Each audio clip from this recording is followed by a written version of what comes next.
I'm Eric Kelly from KellyPlanet.com. This is a closer look at Star Trek Lower Decks Season 1, Episode 5, Cupid's Errant Arrow. Engage.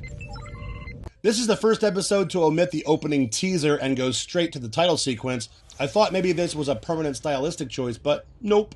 The Cerritos is at Mixtus 3 to help the locals out with demolishing one of their moons that has a decaying orbit.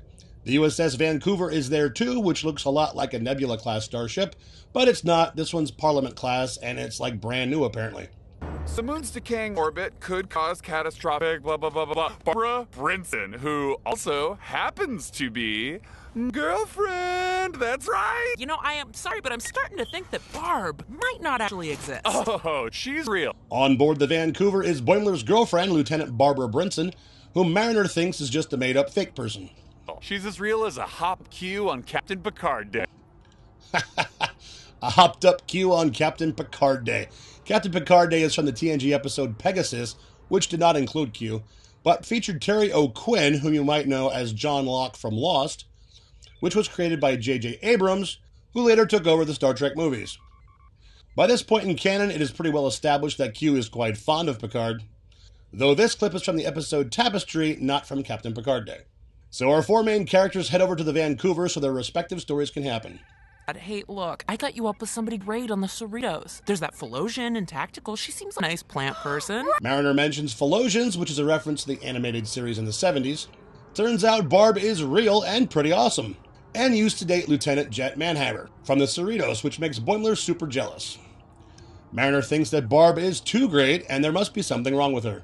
Good thing, too, because 1920 Chicago, nobody's washing their hands. 1920 Chicago is a reference to the original series episode A Piece of the Action, where Kirk and Spock were gangsters.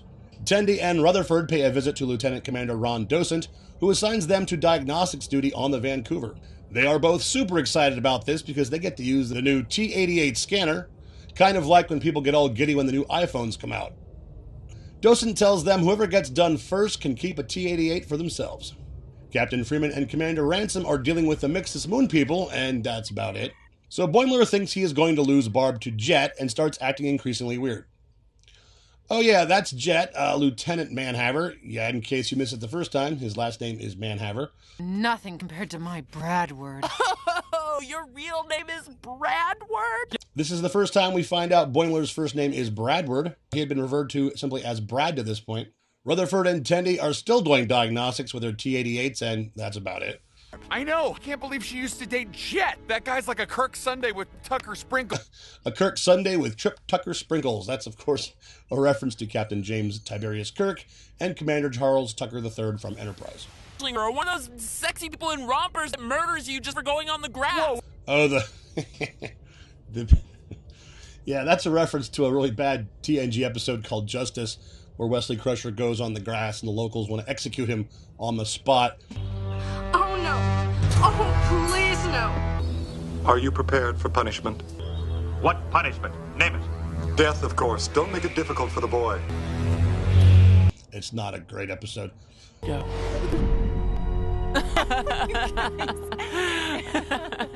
You hear what happened on the Enterprise? Apparently, Data's got an evil twin brother who teamed up with the Borg. Crazy, right? What? Man, it's like a new thing every week with those guys. Right! All right, we got a Deep Space Nine reference. Apparently, the Keto is Olympic class, the Enterprise D is mentioned, and Data and Lore are mentioned from the TNG episodes Descent 1 and 2.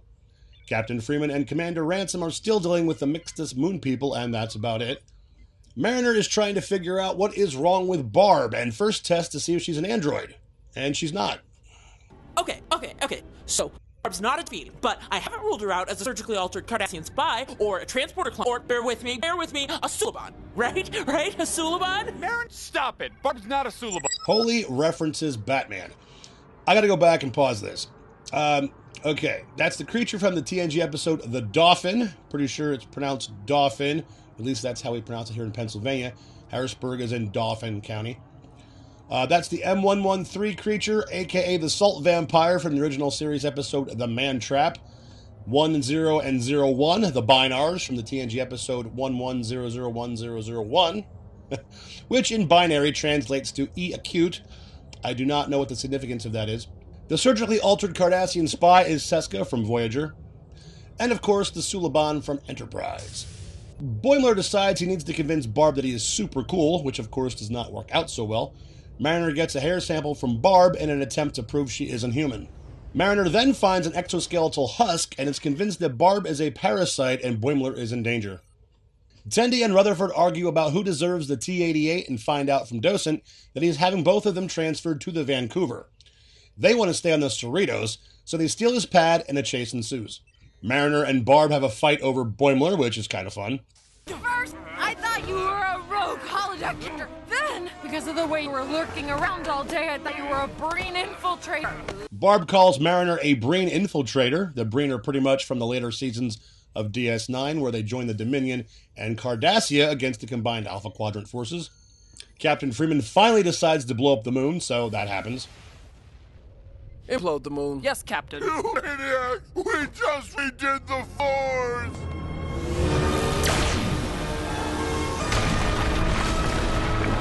Barb and Mariner realize they both care for Boimler in their own way and become friends. Neither one of them is a parasite.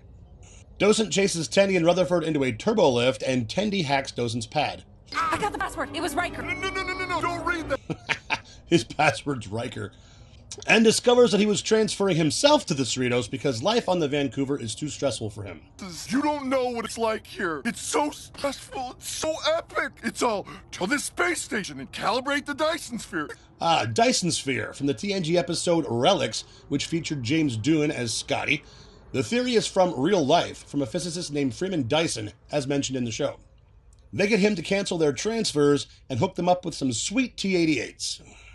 It turns out there really is a parasite, and it has been attached to Boimler this whole time. This particular parasite makes their host chemically attractive, which explains why Barb was Boimler's girlfriend. She breaks up with him, so we don't have to deal with her character in future episodes. If I had to pick on this episode, I would focus on the Mixtus 3 subplot with Freeman and Ransom. You may have noticed I only mentioned it in passing, and that's because it doesn't go anywhere. If you're curious, they just cut back and forth to the conference room every few minutes, and as you've seen, Freeman blows up the moon, which was always her intention in the first place. What was really great was Mariner's conspiracy board, you know, when you have photos and articles pinned up with red strings connecting them.